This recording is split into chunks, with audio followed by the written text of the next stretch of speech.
अस्सलाम वालेकुम।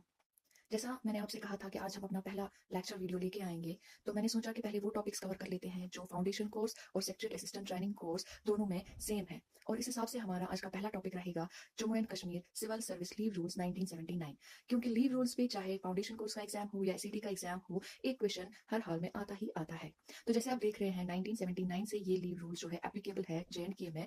तो जब जेएंडके का स्टेटहुड हटा के इसको यूटी बना दिया गया था, काफ़ी सारे लोगों में ये कन्फ्यूजन था कि शायद अब हम पे सेंटर के rules including leave rules and all applicable होंगे। तो अभी ऐसा कुछ भी नहीं हुआ except RTI, because RTI commission जो है वो अबॉलिश हुआ यहाँ का। तो इस वजह से आरटीआई एक्ट 2009 के बजाय अब हमारे पास सेंटर का आरटीआई एक्ट 2005 है। रेस्ट अभी बाकी रूल्स जो है वो सेम ही है। So let's start. जो लीव रूल्स हैं उनको हमने समराइज किया हुआ है कुछ चैप्टर्स के अंडर।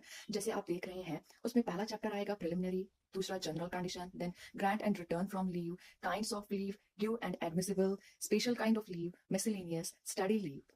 ड्यू एंड एडमिसिबल जो मैंने वहां पे आपसे कहा वो ये है कि जो मिल ही मिल सकते हैं हमें, और एडमिसिबल जो कि एडमिसिबल है, फिर कंडीशंस गवर्न करती है कि क्या वो मिल सकती है हमें या नहीं मिल सकती है।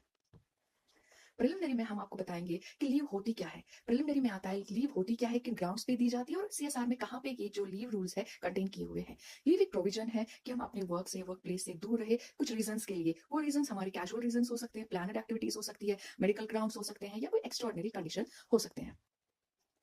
अब कुछ कंडीशंस जिससे ग्रांट ऑफ लीव जो है वो गवर्न होती है। तो इसमें सबसे पहले हमारा जो एक रूल भी हम कहेंगे और कंडीशन भी कहेंगे वो ये है कि लीव जो है it can not be claimed absolutely as a matter of right. तो जैसे हम देखते हैं ऑफिस में, हाँ जी मुझे तो लीव थी, मुझे क्या मसला है, ऐसा नहीं होता। लीव जो है ये आपका एब्सोल्यूट मैटर ऑफ राइट नहीं है। जब तक ना आपकी लीव सैंक्शन होगी या आपका इमीडिएट कंट्रोलिंग जो है आपकी लीव को जो है सैंक्शन करेगा या आपको एलो करेगा लीव पे, तब तक आप जो है लीव को लीव नहीं मान सकते हैं। तो दूसरी बात, जो भी लीव्स हमारे पास है, हमें पता है काफी सारी टाइप्स की लीव है जो इंशाल्लाह हम आगे पढ़ेंगे। तो हम इन कॉम्बिनेशन जो है या इन कंटिन्यूशन लीव्स को ले सकते हैं। लेकिन जितनी सारी लीव्स हम इन कॉम्बिनेशन या कंटिन्यूस पीरियड के लिए ले रहे हैं वो 5 साल से ज्यादा नहीं हो सकती है एक्सेप्ट एक्सेप्शनल सर्कमस्टेंसेस। उसके बाद लास्ट पॉइंट, लीव जो है वो अंडर सस्पेंशन एम्प्लॉय को नहीं मिल सकती। अगर खुदा ना खास्ता कोई एम्प्लॉय सस्पेंड हो तो उसको किसी भी टाइप की लीव जो है वो नहीं मिल सकती है। अब हमारे पास कुछ छोटी छोटी चीजें हैं जो कि लीव रूल्स को समझने में काफी हेल्प करती है। तो वो है, जैसे हम लीव के लिए अप्लाई करते हैं तो हम या तो प्रॉपरली एक एप्लीकेशन हमें देनी पड़ती है, या तो लीव रूल का जो एक फॉर्मेट है हमारे पास उस पर हम अप्लाई कर देते हैं। ये मैं एक्सेप्ट कैजुअल लीव के बता रही हूँ, अर्न लीव और बाकी सारी लीव्स के एक्सेप्ट कैजुअल लीव। तो जो भी हमारे पास लीव्स होती है उनके लिए जब आपने अप्लाई किया है तो आपका जो इमीडिएट कंट्रोलिंग ऑफिसर होता है, डीडीओ होता है, वो पहले उसकी एक रिस्पॉन्सिबिलिटी होती है कि वो एक लीव अकाउंट बनाए उस लीव का, सो दैट उसको पता चले कि जो लीव के लिए आपने अप्लाई किया है क्या वो लीव आपके क्रेडिट में है, क्या वो लीव आपको मतलब मिल सकती है, वो एडमिसिबल है आपके लिए, ड्यू है आपको। तो एक लीव अकाउंट बनता है so that title verification of the leave applied हो जाए। उसके बाद लीव कब से कमेंस हो, उसके बाद लीव कब टर्मिनेट हो, और हाँ लीव में आपके हॉलीडेज आते हैं या नहीं आ रहे हैं। उसके बाद क्या आपको ऐसा तो नहीं होगा कि आपको ड्यूटी से वापस बुलाया जा सकता है। तो हाँ हो सकता है कभी अगर एक्सीजेंसीज पड़ जाए, इमरजेंसी पड़ जाए, तो आपके जो डीडीओ है, कंट्रोलिंग ऑफिसर है, वो आपको लीव से वापस भी बुला सकते हैं before the expiry of leave. उस टाइम पे नाराज होने या गुस्सा होने की कोई बात नहीं है, बिकॉज जैसे मैंने आपको पहले ही बताया कि लीव जो है that can not be claimed absolutely as a matter of right. उसके बाद आप लीव से वापस आएंगे तो सीधी बात है ज्वाइनिंग डालेंगे, और अगर लीव खत्म होने के बाद आपने जो है ज्वाइन नहीं किया तो आइदर आपको एक्सटेंशन के लिए अप्लाई करना पड़ेगा या आप अनऑथोराइजडली एब्सेंट माने जाओगे। तो जैसे मैंने अभी आपको बताया एक लीव अकाउंट बनता है, तो यहाँ पे आपको मैं थोड़ा सा बता देती हूँ। Leave account of mister ABC कोई एम्प्लॉय है जिसकी डेट ऑफ अपॉइंटमेंट जो है 11/4/1980 है। तो ये अर्न लीव का मैंने आपको दिखाया है यहाँ पे, सो दैट आपको थोड़ा लीव अकाउंट का आइडिया आ जाए। इसी तरीके से हमारे हाफ पे और बाकी लीव्स का भी बन सकता है। तो हम देखते हैं वो अपॉइंट कब हुआ, उस डेट से हम जी पर मंथ 2.5 डेज के हिसाब से लीव उसको दे सकते हैं। यानी कि 2.5 डेज के हिसाब से पर मंथ वो लीव जो है उसके अकाउंट में क्रेडिट हो सकती है।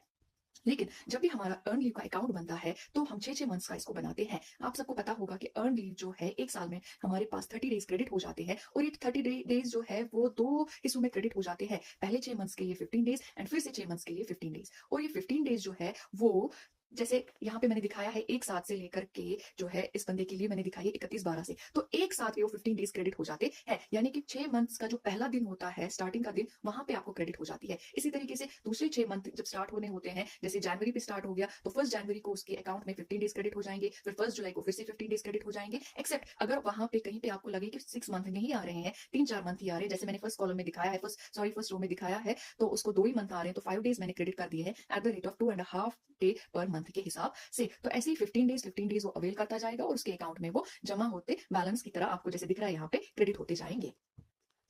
नेक्स्ट हमारे पास जैसे मैंने आपको कहा बहुत सारी टाइप्स की लीव्स होती है जो ड्यू भी है और कुछ एडमिसिबल में आती है। तो यानी कि ड्यू है आपको, एडमिसिबल है आपके लिए, वो हम देखते हैं। पहले हमारे पास जो है ड्यू लीव्स का मैंने जो इस पे पहला कंपोनेंट बनाया हुआ है।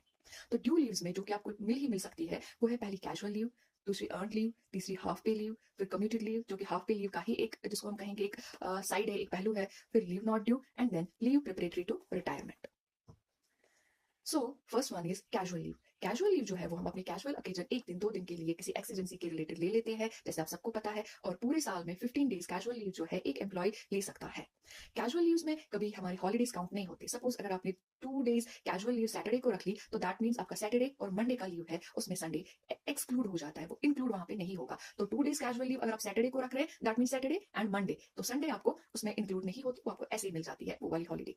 उसके बाद वन गो में एक टाइम पे हम 10 दिनों से ज्यादा कैजुअल लीव नहीं ले सकते, यानी at a time only 10 days of casual leave जो है वो आप ले सकते हैं। लेकिन अब हमें पता है 10 डेज में एक या दो हॉलीडेज तो आ ही सकते हैं। अगर दो हॉलीडेज आए तो ओवरऑल 12 दिन से ज्यादा वो लीव नहीं जानी चाहिए। The second type is earned leave. जैसे मैंने अभी आपको बताया एक कैलेंडर ईयर में जो अर्नड लीव है, आप याद रखेंगे ये कैलेंडर ईयर के हिसाब से काउंट होती है। एक कैलेंडर ईयर में 30 डेज की अर्नड लीव एक एम्प्लॉय को मिलती है। जैसे मैंने अभी बताया 15 डेज पहले 6 मंथ्स में और 15 डेज सेकंड 6 मंथ्स में आपको मिलती है। और ये क्रेडिट होती है 1 जनवरी को 15 दिन, 1 जुलाई को फिर से 15 दिन। एक्सेप्ट अगर आप अपॉइंटमेंट डेट थोड़ा उधर इधर हो तो उसके हिसाब से आप पर मंथ जो है 2.5 डेज के हिसाब से काउंट उसको कर सकते हैं।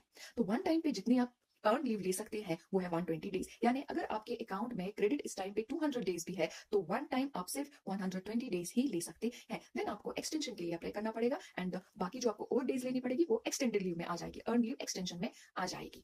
और एक और बात, जो मैक्सिमम लिमिट है अर्न लीव की वो 300 डेज है। यानी लाइफ जो आपकी सर्व्स है, अगर आप अर्न लीव नहीं ले रहे हैं तो आपके अर्न लीव अकाउंट में जैसे मैंने अभी बताया आपको 300 डेज जिस डेट पे पहुंचेंगे उसके बाद आप जो है वहां से 320, 330, 340 नहीं कर सकते, वो बस 300 डेज पे ही स्टॉप हो जाता है। तो यहाँ पे मैं आपको समझाऊंगी कि you continue to earn, earn तो आप कंटिन्यू कर रहे हैं earn leave, but it stops to accumulate. ये एक्यूमुलेट नहीं हो पाती, बस ये अर्न होती रहती है। जैसे कि अभी आपको मैं आगे अर्न लीव अकाउंट जो है कैसे बनाते हैं, कैसे स्टॉप होती है एक्यूमुलेट, या कैसे आप कंटिन्यूसली इसको अर्न तो कर रहे हैं but it stops to accumulate at 300। फिर अगर उसके बाद आपने फिर से ली है लीव तो उसके बाद फिर से वैसे ही चलेगा जैसे आपका अर्न लीव पहले बनता आ रहा है, वो मैं आपको दिखाऊंगी अभी।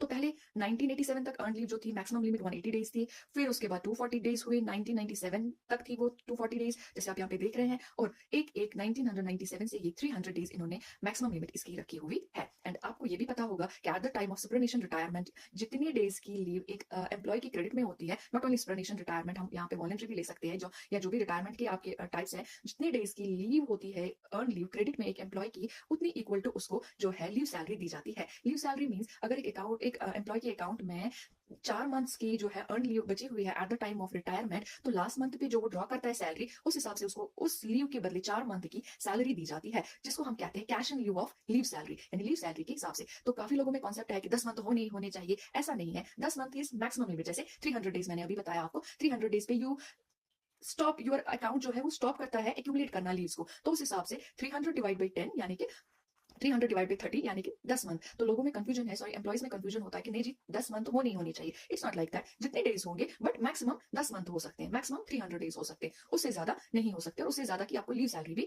नहीं मिल सकती है। तो इसके बाद जो है हमारा नेक्स्ट टॉपिक जो रहेगा वो रहेगा how to prepare earn leave account. वो इंशाल्लाह हम अपने नेक्स्ट वीडियो में, जो कि या तो आज शाम को मैं अपलोड करूंगी या तो कल इंशाल्लाह, उसमें हम सीखेंगे अर्न लीव अकाउंट को कैसे बनाना है, अर्न लीव अकाउंट में कैसे आपके जो लीव्स है वो कहाँ पे मतलब स्टॉप टू एक्यूमुलेट होगी, और कौन कौन सी उसमें जो है बाकी चीजें आएंगी, वो इंशाल्लाह हम आपको अपने नेक्स्ट वीडियो में दिखाएंगे। होप आपको ये सब समझ आया होगा। Thank you and kindly subscribe my channel.